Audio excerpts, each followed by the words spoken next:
Знакомьтесь, это Миша. Сейчас он безумно рад. 5 лет он двигался к тому, чтобы получить образование. 5 лет он двигался к тому, чтобы стать специалистом в своем деле. Теперь ему нужно двигаться в потоке жизни, чтобы найти достойное рабочее место. Добавок у него жена, и маленькая дочь, и сын. Многовато в таком возрасте, лучше только дочь. В любом случае, Миша молодой семьянин. А чтобы обеспечить домочадцев крышей над головой с его нынешним статусом и финансовыми обстоятельствами, нужно серьезно попотеть.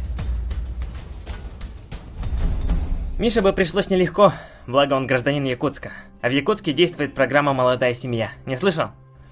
Программа «Молодая семья» подразумевает единовременную выплату в качестве помощи для молодых семей, которые планируют приобретение нового жилья. Благодаря работе нашей мэрии за последние несколько лет Якутск вырос и продолжает расти с каждым днем.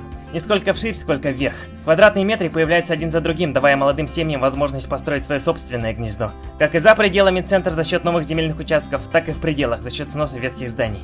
Нужно лишь подать заявку в местный департамент жилищных отношений, уточнив место и время на сайте администрации. Выбери правильного кандидата. Выбери будущее. Проголосуй.